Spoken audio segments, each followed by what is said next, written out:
Hello，大家好，又欢迎来到我的频道。这支影片上片的时间，应该就是台湾中秋节过后，也不是说只有台湾啊，应该就是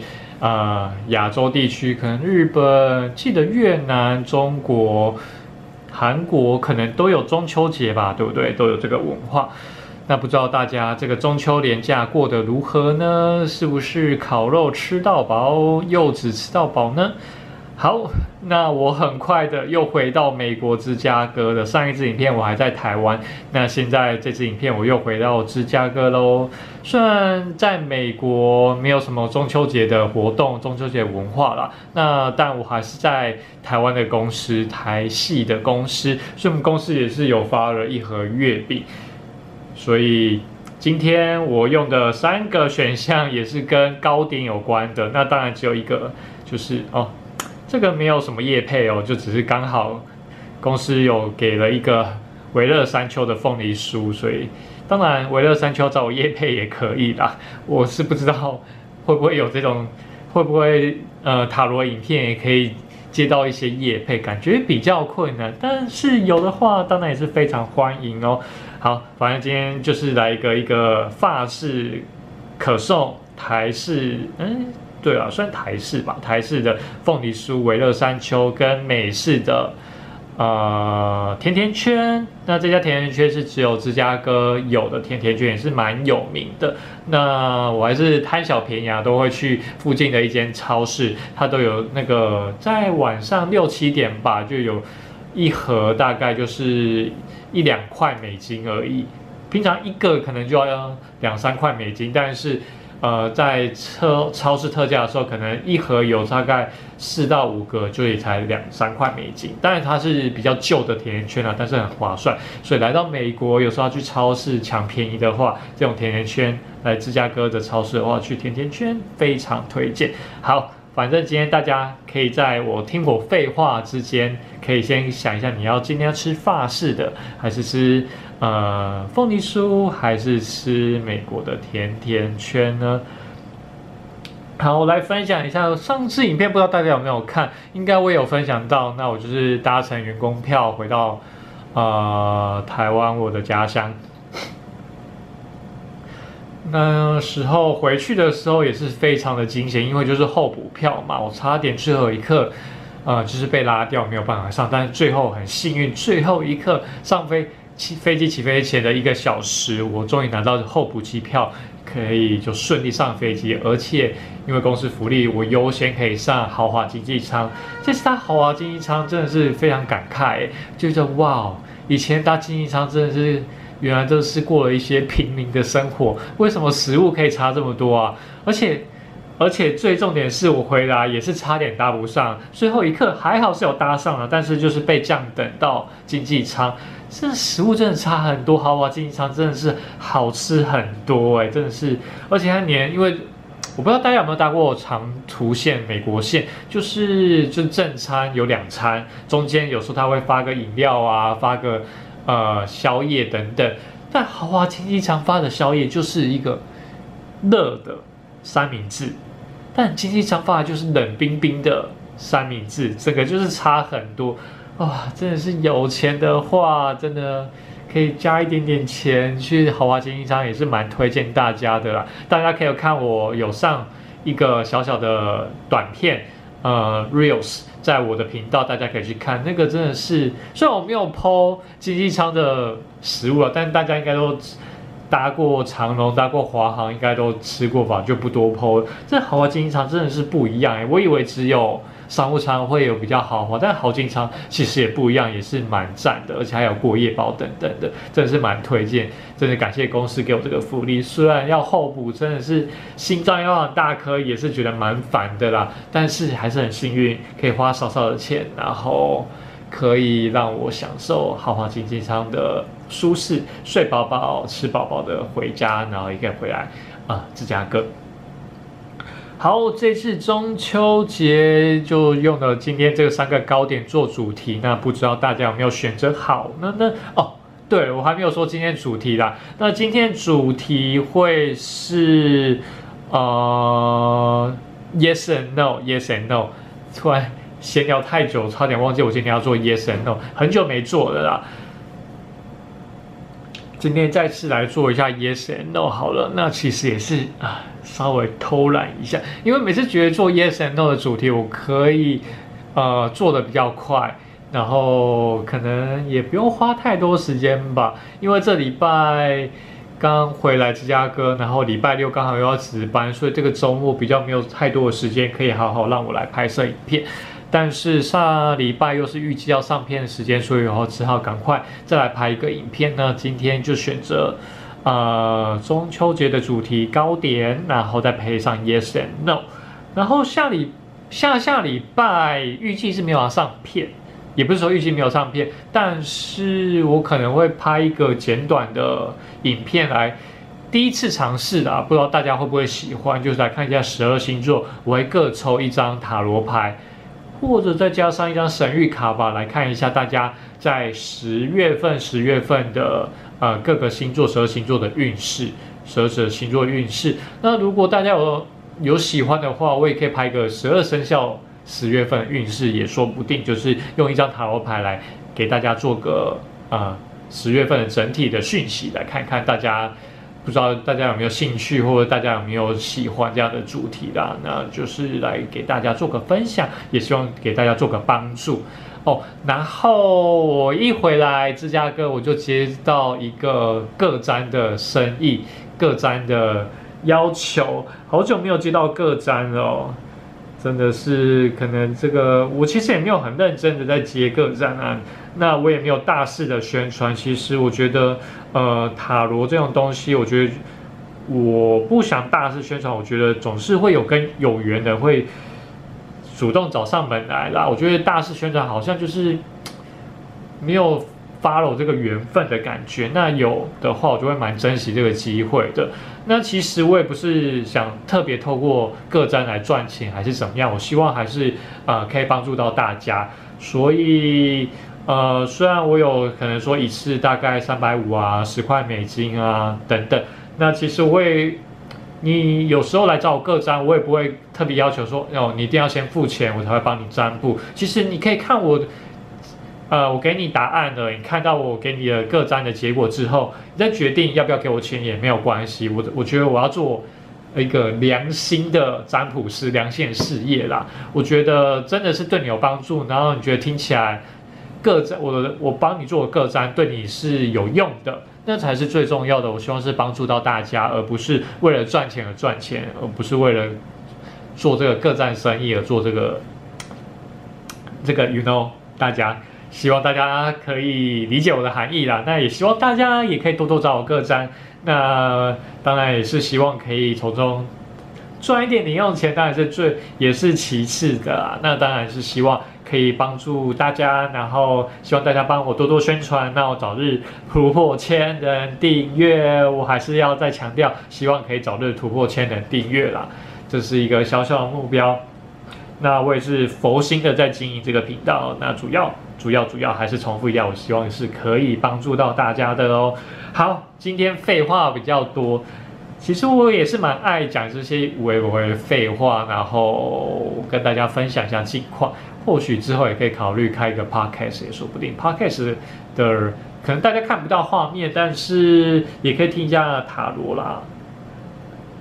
也可以听一下塔罗的分享，也说不定。那而且再来分享，继续废话一下。那如果真的不想听废话的，可以直接跳到后面的占卜，没关系。我在想，如果真的开了1000人订阅，那如果真的也可以开会员等等之后，可能会想跟我家人的阿姨，因为她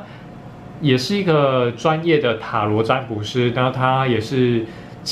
之前在大学也是教心理学的，其实塔罗跟心理学是蛮有相关的啦。然后希望可以跟他合作，然后可以开一个塔罗的课程。那如果大家有兴趣的话，就是可以订阅加入会员，然后可以上一下基础的塔罗课程来学一下基础塔罗。其实我也没有跟老师学塔罗，我也是算是比较偏向自学。那有问我这个我的阿姨，就是家人的阿姨。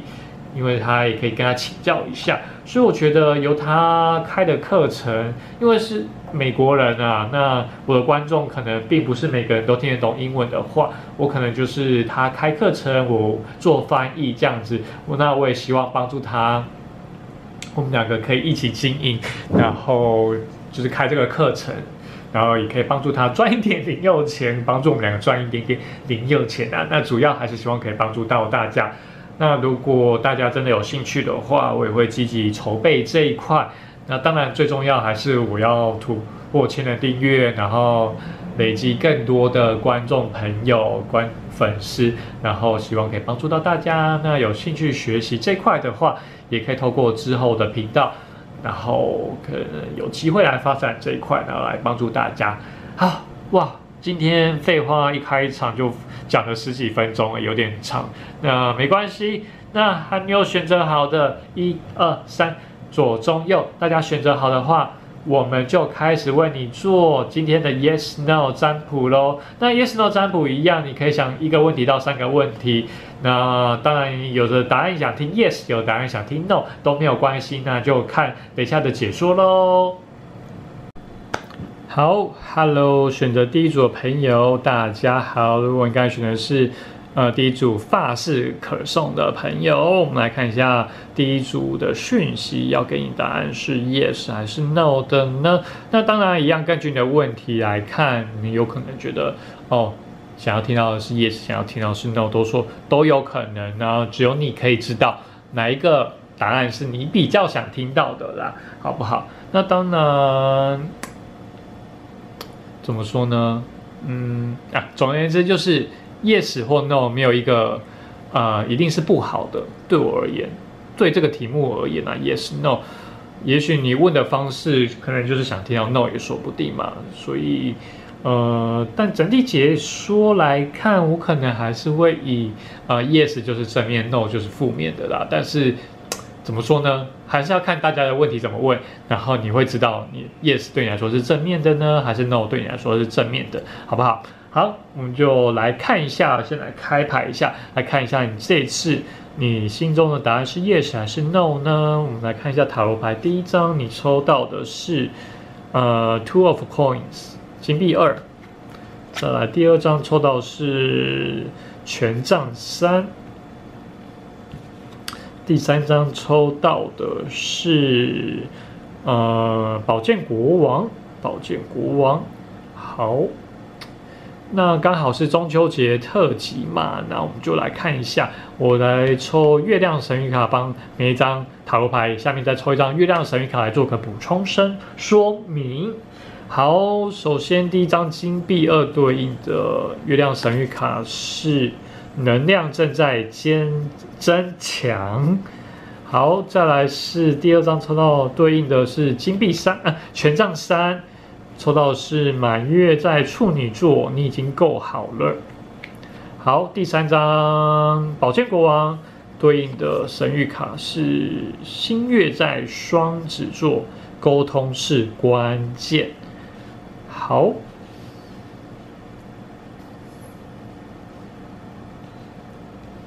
来看一下哦。刚刚开头好像忘了说，因为我的美国家人希望我可以放英文字幕啦，他才可以多看我的影片。因为我很久没有放字幕了，我就比较懒惰一点，而且我也比较忙，所以后来我都没有放。那为了他这个请求，我有可能这一集会放，我还不太确定。但是我可能也是懒惰让它自动生成，所以出来的字幕中文可能会不太的准确啦。因为我可能口齿口语发音也不是特别的好，所以它听起来生成的字幕有可能会不是那么的准确，那就请大家见谅，好不好？那如果没有看到字幕，就代表我这次还是很懒惰，就是没有放好。就是先跟大家说个说明，好，我们就再回来。好，那选择第一组的朋友，你的问题整体而言，我觉得这个答案会比较是，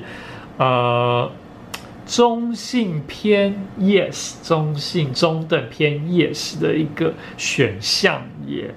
因为首先第一张金币2，我觉得它算是中性偏 no 的一张牌，也不是说太坏，但是也不是说就是比较中间的感觉，中间偏坏的一张卡片的感觉。那权杖3，它是好 yes 的牌，但是我也觉得是中间偏上、中间偏 yes 的牌。最后一张宝剑国王，虽然宫廷牌，什么国王、皇后，权杖骑士、骑士牌、侍者牌，其实它可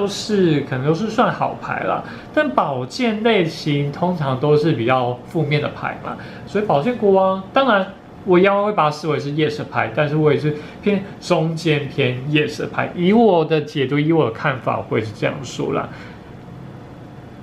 就这2张，我觉得都是中间偏 yes 的牌，然后这一张是中间偏 no 的牌，所以整体而言，答案还是会是一个 yes。好，首先我们来看一下第一张金币2，金币2数字2讲到就是平衡，所以不知道选择第一组的朋友，你们现在生活状态是不是比较失衡的状态呢？那如果讲到财务啊，你的金钱啊，有可能你的收支是非常不平衡的状态，现在可能花的比赚的多。有一种收支不平衡，那工作上你可能任务太多啊，太繁忙啊，你不知道要怎么让它整个优先顺序先做哪一个还是先做哪一个会比较好，有点失衡的状态，也或者是你太常加班，花太多时间在工作，你私生活玩乐时间太少，太失衡的状态，会是一个你可能选择第一组现在问的这个人的状态是在这边，那也或者是他希望是你提醒你要达成你心中这个问题，你这个请求，你需要让整个一切要是一个平衡的不能失衡的状态，要维持地位上的平衡啊，整个花费上的平衡啊，可能你要制定一个你会存一定的目标的钱，那是不是收支要更平衡一点呢？那整个是希望有更多时间可以去玩乐、出国游玩，是不是整个工作娱乐时间要更加平衡呢？那想要找到一个更棒的工作，是不是你整个要求啊，还是什么上面是有点失衡的状态的感觉？反正就是跟失衡不平衡的讯息在这边。就是金币2，但是你这边抽到的是月亮神谕卡，抽到的是剑银月，抽到是能量正在增强。其实这张是一张蛮好牌的它是说状况会是慢慢变好的，慢慢变好，你走在是一个正确的道路。所以如果你现在是失衡的状态，我觉得这个状态会慢慢的改善，慢慢的变好，让一切恢复到正轨，走到正确的道路，不会在这种失衡状态，你收支会更加平衡，甚至赚的会比花的多很多，然后整个平常的工作时间也不会过多，也不会过度疲劳，然后整个一切不管是工作、感情的失衡，有可能地位不平衡啊，或者沟通不顺畅啊等等，一切都会有改善的感觉。所以这张加上这张就会让这个刚才中性偏坏，整个变到中性的牌，然后甚至变好的牌的一种感觉啦，所以失衡平衡是非常重要的。那第2张你抽到是权杖3，再配合是满月处女座，你已经够好了。这张就会感觉问的人其实是对你来说你对自己来说是非常没有自信心，没有非常不够有信心的一个人呐。其实，但是在这边跟你讲的是，你已经够好、够棒的，你是有实力的。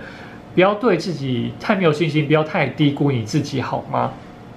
现在是一个非常适当的时机，采取行动，采取一个长期计划的时刻哦。因为权杖三它比较跟长远计划、长远目标有关，看它就像是一个比较长的楼梯嘛，一步一步往上爬，制定一个长远计划，制定一个长远目标，一步一步往上爬，一定会成功的，好吗？所以这一组的牌，如果你是问的是比较长远的目标、长远计划的话，真的会是比较契合今天抽出来的卡片，因为我觉得以长远来看，你的计划、你的目标会是实现，会是成功的哦。那只是你现在可能对自己没有足够信心，你也低估你自己，不敢踏出那一步。所以今天这一组看到这个牌卡是希望你勇敢踏出那一步，开始制定一个长期计划、长期目标，开始去执行它，最后一定会去实现的哦，好吗？再来最后一组，你抽到的是宝剑国王以及新月在双子座，沟通是关键，两个都是风象星座的牌卡，也都是在强调沟通。虽然它这张牌比较是水瓶座啦，但是水瓶座也是风象星座，那就是风象星座讲的是沟通。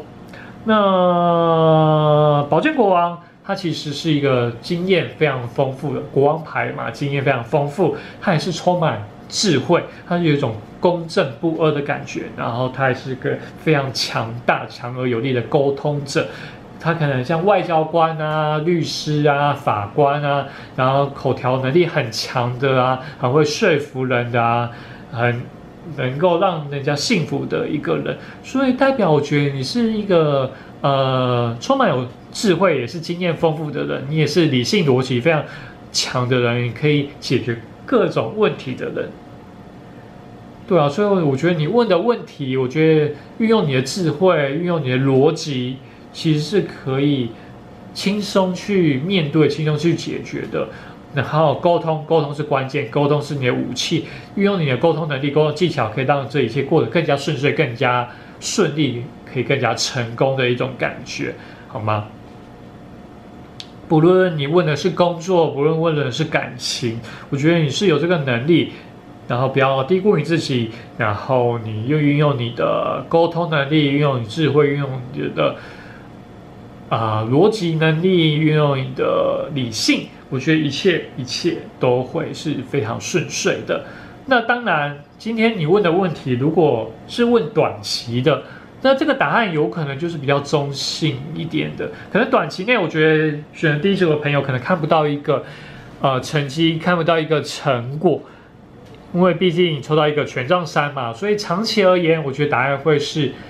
好的。再加上你抽到这剑银月嘛，也是慢慢越来越好的一种感觉。所以长期而言，第一组的答案就是一个大大的夜，是长期结果来看的话，会是蛮不错的一个结果。短期是一个来说，就是一个采取行动的时机，采取计划的一个好的时机，这样子好吗？好，最后我们再看一下两张。雷诺曼牌卡再来做一个总结。首先抽到的是信件，再抽到的是月亮牌。好，抽到信件跟月亮牌，代表的是选第一组，最后答案真的还是一个 yes 啊。这两张可能会有一个，你会听到一个正面的好消息呀，或者是甚至是情书也有可能，因为月亮跟罗曼蒂克的讯息也在这边，所以搞不好感情上面也会有个好消息哟，好不好？如果你是单身的要追求的，你看你是不是现在没有信心去追求？其实是可以开始展开行动的哦。那如果你是刚开始交往没多久的，你也可以开始计划一个长远计划哦，可能几年后要求婚啊，然后组成家庭啊，生小孩啊，我觉得都可以开始展开计划、展开行动的一种感觉，好不好？那求职的一样，你现在就是没信心嘛？但是我觉得真的是可以勇敢踏出那一步，去冒险，采取行动，制定一个长期计划。那甚至你现在是已经在稳定在一个公司，你可以再制定一个长远计划哦。可能未来几年后你要做到什么成绩，然后升官到什么样的职位，或者是要跳槽到什么更棒、更好的公司，都是一个适当的时机。然后现在。选第一组都会听到一个不错的好消息，好不好？以上就是给予第一组的 Yes and No 的一个答案，那希望是对你有帮助的哦。那我们下次再见喽，拜拜。好，选择第2组的朋友，刚刚抽到的是这个凤梨酥的朋友，来看一下你心中的疑问、心中的问题的答案是 yes 还是 no 呢？好，我们就来开牌吧。首先，第一张你抽到的是女祭司，我好像很久没有抽到这张牌耶。不管哪一副牌卡，我都很久没看到女祭司的牌卡，我也不知道为什么。好，再来抽到的是金币9。再来抽到的是权杖4，塔罗牌看起来蛮不错的哦。塔罗牌有权杖4跟金币9，女祭司当然也不是不好啦，那就比较中性的牌卡在这边。那这2张都是比较正面的牌卡，特别是权杖4是一张我非常喜欢的牌卡，我觉得它的能量、它的讯息都是我非常梦寐以求，也非常期待的一张牌卡，一张讯息在这边。那我们现在看一下对应的神谕卡、月亮神谕卡，配合这次中秋特辑有什么补充说明呢？首先，女祭司的对应的卡抽到的是新月在天蝎座，学习克服恐惧。好，那第2张金币9对应的是月亮变动期，一切尚未有定论。好，第3张权杖4对应的是满月食，这次的中秋节好像也是满月食，我记得没错的话。然后结果触手可及。哇，这一组的能量就有一点有趣了。说实在的，有点怎么说？有点两极化的感觉。其实上半部塔罗牌的能量非常不错，非常不错，但下半部对应的神谕卡反而就没有这么的好，没有这么的好。所以第2组的。会是 yes 还是 no 呢？其实有点难说，有点是怎么说呢？我觉得好像有点是由坏转好的这种感觉，或者是现在可能你需要再修身养息一下，等待一下，等待重生，等待转变好的，转变成 yes 的那种感觉耶。对啊，因为这样来看，因为光看这3张月亮神谕卡会给我感觉会是 no 但是看上面塔罗牌给我感觉会是 yes。这一组有点难以下个结论，我觉得好像暂时偏向你的答案。你现在的问题，我好像没有有点没有办法给你一个答案。你需要，对，我会觉得你现在问题是没有一个答案的，还没有一个明确的跟你讲，它就是 yes 或是 no。你必须要再观察一段时间，你可能要再过个一阵子再来。过个一阵子再看一下我之后的 Yes No 的占卜，或者之前 Yes No 占卜，或者是当然我也是欢迎你去看别人频道啦，也不排斥你去介绍别人频道，也去看一下，或许才会有个答案呢。你选择到这一组的话，我觉得好像没有办法给你一个很明确的 yes 跟 no 的一个答案在这边。首先，我们一张一张、一组一组来看，抽到的是女祭司牌。女祭司牌，它这张卡比较感觉，你看，她就是一个女生躺在床上、坐在床上在读书嘛，就有一种现在好像不是一种很适合展开行动，不太适合贸然行动。现在就是坐下来休息一下，然后阅读、修身养习，培养让自己更加有知识，然后培养自己的智慧，让自己有更加的有直觉力，让培养自己的灵性直觉力的一种感觉，让自己再充电一下。那可能这张卡又有一种让我们感觉就是一个占卜师嘛，就是对我来说，如果我抽到这张卡，就是可能我需要再多看看书，多学习，多研究一下卡片的内容，让自己让自己变得更好，就是修身养性，一个非常充电的一个时刻，让自己变得更好的一个时刻的感觉，但是不太适合做展开太多的行动，太多计划的一张卡片。那特别这边抽到的是新月在天蝎座学习克服恐惧。那我刚才有提到嘛，现在就是一个因为天蝎座有点像死神卡，有一种感觉是。再加上你这边又有一张满月月食，都有一种感觉死神的能量在这边呢。上帝为你关上一扇窗、一扇门，那也会帮你再开一扇新的窗、一扇门哦。这样是一个重生的时刻，感觉像一段结束了再开始。那现在感觉就是一个转变期。一个转捩点的感觉，刚从死亡，刚经历一段结束，那现在还在转捩点这段时间，所以还没有一个很明确的 yes 跟 no 的一个时间点在这边，但之后上帝会再帮你开一扇新的窗、新的门，才会有一个豁然开朗、一个新的人生重生的感觉在这边。所以现在就是这边讲到学习克服恐惧嘛，就是已经最坏。那扇窗已经帮你关上了，不会再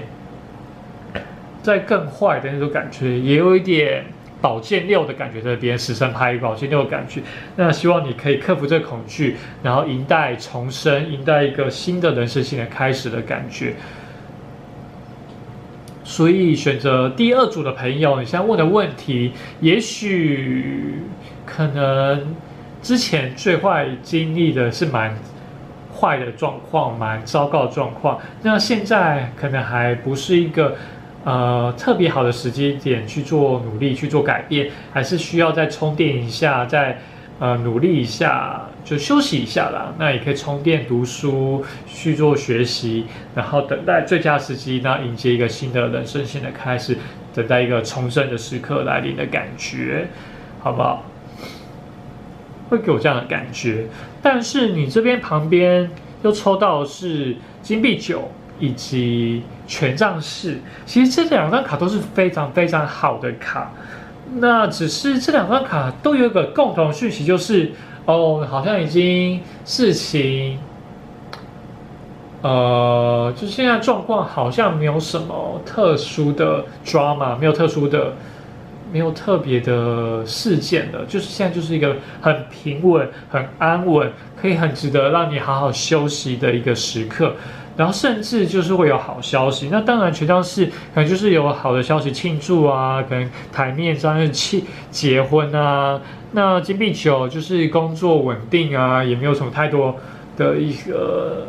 值得担心的。那甚至你还可以展开副业这种感觉，不论工作、感情、家庭生活，现在都是一个蛮平稳的状态。然后甚至有好消息的讯息在这边。那只是整体加起来就有点，不知道为什么这个好消息还没有办法突出，所以因为你看金币九下面碰到的是一切尚未有辩论嘛，就是月亮变动期，就是现在还没有办法一样。这张卡也是让我感觉，就是我现在没有办法给你一个结论，现在事情还是有蛮多变化的，就是还在一个转捩点。现在可能前阵子刚经历一个不好的事情，或者很多 drama 很多灾难，到现在慢慢要开始这段 drama 要结束了，还在蛮不稳定，还在变动的期间。那满月月食也是刚刚那个 drama 刚结束了。就已经快要突破这个最糟的这个时刻了，会有这样的感觉啦。那希望你可以放下这一切，然后可以，如果有别人有一些小人呢，还是什么，也希望你可以宽恕，然后放下，然后可以多静坐，让自己心情更加稳定，让事情更加的自然让它发展。或许最后这两张 Nine of Coins and Four of Wands 的好事才会降临。所以选择第二组的朋友，我觉得，现在没有一个答案，但是我觉得你可以顺利的让自己度过这个转捩点、这个变动期、这个转化期。因为可能真的是过去这段时间的这个能量是真的是非常差的，特别如果你过去这段能量也是很好的，我觉得可能就跟这组比较没有相关。我觉得选的这组，特别是过去的能量状态是比较差、比较不好的。那现在还是你问的当下目前状况，我可能没有办法马上给你一个答案，还在变动，还在那个非常混沌转捩点的时期。但是，因为我刚才提到有死神卡，然后宝剑六的能量嘛，最坏，我觉得就是这样了。慢慢可能会迎来这个金币九以及权杖四，一切都会迎来幸福、愉快、快乐、稳定的生活会即将来临。经过这段转捩点度过它之后，就会来临了，好不好？那这一个我就觉得。应该是说是一个 delay 的 yes， 跟第一组我也是说是长远之后是个 yes， 但是第一组我觉得现在状态也算是个 yes， 但是就是会越来越好的 yes。那第二组我觉得现在可能是中性偏 no， 但是会是一个 delay 的迟来的 yes 的那种感觉，我会这样解读啦，好不好？这一组不太好解读，但我觉得牌面给我的感觉就是这样。好，最后我们看一下诺曼牌卡给大家的结论是什么呢？抽到的是，我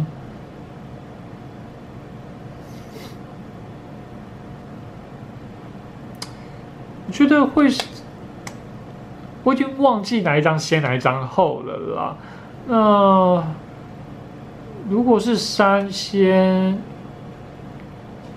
观察后的话，我觉得一样就会比较符合今天的结论，就是一个 delay 的 yes， 因为3就是阻碍一个障碍，那观察一样是一个死神牌结束，你的障碍要结束了，你这些困难要结束了，那最后 yes 才会到来。所以选第二组的朋友，它是一个延迟的 yes， 延迟的一个非常 delay 的 yes， 因为障碍结束了，好吗？这是一个最后结论，最后的，也用牌卡也证实了这个结论啊。好，以上就是给予第二组的所有说明哦，希望对大家是有帮助的。那我们下次再见喽，拜拜。Hello， 第三组的朋友，你们好。我们来看一下，如果你刚才选的是美国的甜甜圈的朋友，接下来是。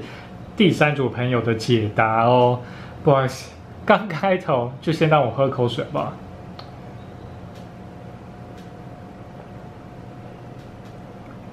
刚刚已经讲了2组，现在喉咙有点干，刚开场就想喝水。好，我们来看一下第三组甜甜圈的朋友，你心中的问题的答案。到底会是个 yes 还是 no 呢？其实前面2组我觉得能量都蛮特别的，也是答案都有一种不是非常马上有一个明确能量的答案。那我们再看一下你们第三组的能量答案结果会是如何呢？我们来看一下第一张你抽到的是宝剑六。第二张抽到是太阳牌耶，我觉得今天的抽牌都抽到一些我平常很少抽到的牌，不知道是不是今天有比较多新的朋友来看我的频道，还是怎么样？我觉得很久没抽到牌，今天都出现了哎。再来是金币3，金币3。好，我们来看一下对应的月亮神谕卡。月亮神谕卡中秋特辑嘛，也是跟月亮有关。那我们来看一下对应神谕卡，来为这3张牌卡要做什么解释呢？首先，宝剑6抽到的是新月月时预期会有重大的改变。哦，不好意思，好。不好意思，我的相机又倒了。最近拍片常常相机倒，真的是好像要再有一个更好的拍摄工具跟拍摄环境的感觉。哎呀呀呀，好啦，如果我有多余的钱的话，我再来考虑这件事。题外话，我最近刚下定的 iPhone 16 Pro。iPhone 16 Pro， 虽然我不会用它来拍摄啦，因为每次拍摄都要拍蛮久的时间，耗的容量其实有点大，然后传输上其实也不是那么的方便，所以我还是会用这一台相机吧，这台旧相机、老相机，也不知道我之后会不会再买一台新的相机呢？之后再跟大家分享吧。好，废话不多说，我们继续来看一下太阳牌。太阳牌对应的是。满月在射手座，多看大格局。好，在第3张金币3对应的卡片是，又是满月月时结果触手可及。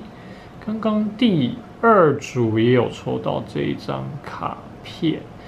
那其实第2组能量跟宝剑6有一点相关，所以2、3组的能量其实蛮接近、蛮像的感觉，好吧？如果2、3组在犹豫的话，可以2组都听听看，或许是两组都有一些你需要听到的讯息哟。好，首先我们来看一下宝剑6。宝剑6呢，就是顾名思义，我常常讲，但它好像也很久没有出现在我的频道中了啦。那宝剑6就对我来说，就是最坏的时机就要过去了，再坏也不会再更坏喽。所以选择第3组的朋友，就是跟第2组蛮像的，就是来问的朋友可能都是经历着一段蛮负面啊，蛮悲伤啊，蛮痛苦的时期，但是这个最困难的时期已经要结束了，已经会往一个更光明的未来前进哦。也有可能是你看他坐船嘛，就也有可能是去一个新的地方旅行，出国旅行。而且我现在才发现，这个太阳牌也有船呢，感觉旅行到出国到国外国家，好像也是一个蛮重要的讯息给第3组的朋友就是觉得你们就是已经要放下艰辛的过去，艰辛的就是过去那段艰辛时刻即将要过去了，即将可以快乐的迎接新的冒险、新的未来。好不好？就是前途是一片光明的。可能接下来经历的是，搬新家啊，或搬旅行啊，都到更远的地方，就会离开一些是非之地、是非的过程，即将迎来一个新的改变。有没有看到预期会有个重大的改变？配合是新月月时迎来一个重大的改变哦，一个人生会有一个很大的变化，所以我觉得应该配合这张卡，有可能是搬家，有可能是旅行，你可能会不会搬到一个全新的城市，然后甚至到个国外城市，那有可能然后国外工作，就是搬家嘛，就是到一个国外城市，一个非常重大的改变，是一个有一个移动的感觉在这边，好不好？是第1组牌卡的讯息。那第2组太阳牌，顾名思义，太阳应该就是塔罗牌中最好的牌之一，是一个非常正面的讯息。在这边呢，好像就是没有什么特别好解释的啦，它就是一个幸福啊、财富啊、成功圆满啊、工作的可以保持乐观啊、事事顺利啊，也非常健康，也都没有什么问题的一张牌卡，就是工作、感情、健康、金钱都是一个非常正面的牌卡，好不好？只是你抽到的对应的牌卡是满月在射手座多看大格局。那其实太阳牌是一张非常是一张非常正面、非常乐观的这张牌卡，但是满月射手座就感觉好像有点，你好像不是一个非常充分乐观的一种感觉耶。其实射手座是一个非常玩的、非常爱冒险，也是蛮乐观的一种心态的感觉。但是满月在射手座就有一点你好像太注意一些繁琐的小细节，太在意一些不必要的一些事情。其实你可以更加的乐观，心胸可以更加的开阔，格局可以看得更大，可以更去多做一点冒险的事情。好不好？因为你这边有太阳牌嘛，它其实鼓励你可以更加的发挥射手座的应有的一些爱冒险、爱尝试、更加玩的、更加怎么说？更加的心胸开阔的一个能量在这边呢、好不好？其实射手座它是一个非常吉利，它是射手座的守护星是木星嘛，是非常吉利的一个行星。那这边他觉得你太在意一些不必要的小细节了，你应该视野看得更加的开阔，好不好？宇宙可能会给你一些很多的惊喜哦，好不好？请你格局可以更加看得更大，即将可以来一个新的冒险，好不好？而且刚才有提到嘛，两个都是船，所以我觉得格局不要这么小，是不是叫你不要格局只留在你现在属的国家，不论是日本、韩国、中国，还是美国、台湾、马来西亚、英国啊，我干嘛讲那么多国家？反正就是各个你现在处的国家，是不是好像是太局限于你的视野了？你是可以去国外看看的，去别的城市闯闯，去其他地方闯闯看看的。我觉得这一组蛮有国外的能量在这边，所以如果跟你的问题不知道是不是有相关啊，那或者是感情是不是适合试一下外国人呢？跟我一样，我跟外国人结婚，跟美国人结婚这样的感觉，是不是可以更加开阔，更加尝试一下冒险呢？你看，毕竟有一个重大改变嘛，不论你之前感情受挫成怎样，现在是时候迎来一个新的、更加光明的感情世界。工作有什么受挫，现在迎来一个新的工作、新的光明的感情世界，迎来一个新的生活、新的地点。好，那再来第3张，你抽到是金币三。那金币三，它其实蛮强调团队合作的，所以接下来这件事，可能团队合作跟别人合作去进行，可能会更加成功，会更加的顺利啦，好不好？团队合作，而且这张卡也蛮强调创意啊、美感的啊，所以如果你是要去做一些新的尝试，是跟创意、跟美感。跟这种艺术相关的工作，我觉得可以更加发挥你的才华，然后可以引起更多大家的注目，然后可以做得更加发光发热，然后特别是团队合作非常的重要啦。那特别重要的是要做你真正喜欢的事，要倾听你的心。然后探索你人生的目的，去做你真正想做的事，然后视野看得更大更广，然后跟别人合作，然后去多做一些你心中想做的事，会是比较重要的啦，那刚才提到就是成功更加携手合作，会是成功的关键。再加上是做你心中特别想做的事，然后特别是跟创意啊、美感啊、艺术方面的事情，更容易会去成功好不好？然后它也比较算是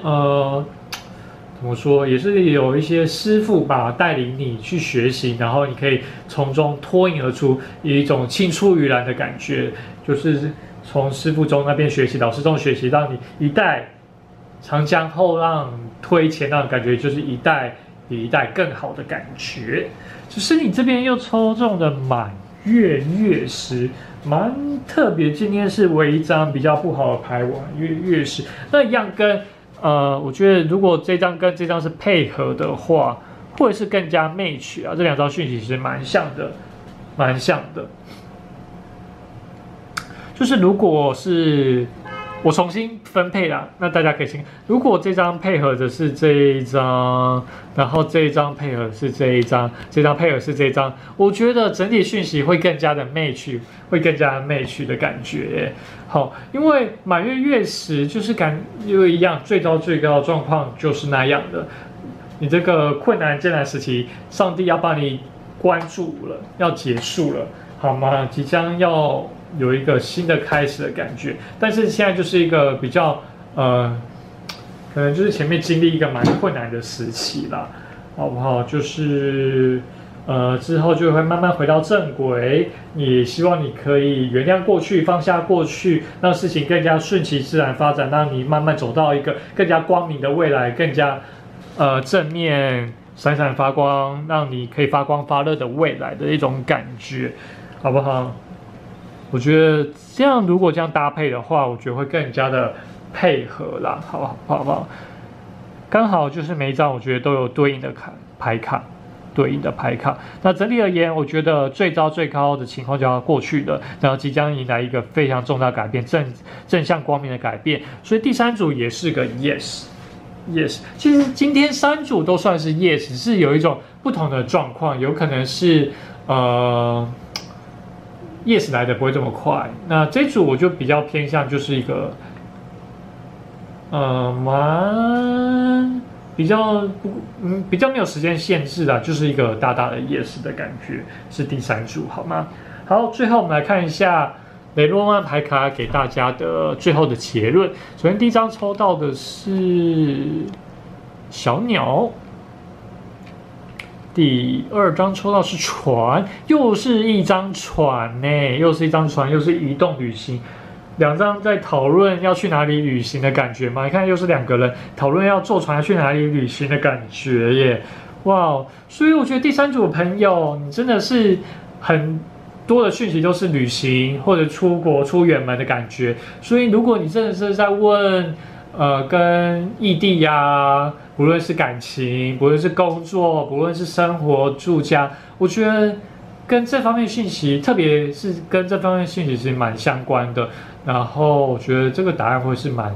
大大的 yes 哦，然后特别是跟旅行相关的。你看这边三个船了，所以一定是要坐船到异地远行的地方嘛。那坐船会不会是去海岛国家呢？等等之类都有可能啊。那我觉得都是跟异地、外国旅游、搬家这一方面讯息其实蛮相关的，可能是去跟国外结婚，跟我一样，那或者是国外工作，有找到一个你心中非常想做的工作，那现在是希望你多看大格局，心胸开阔，多接受未来外界异国的一些可能性，去尝试，你看未来有个重大的改变。那再加上你有太阳牌这边，其实都是非常正面乐观，有一个加成的正面讯息在这边。那虽然可能之前经历一些负面的事情，那这些都要过去的，最坏就要过去的，即将迎来新的大改变，正面的改变要到来喽。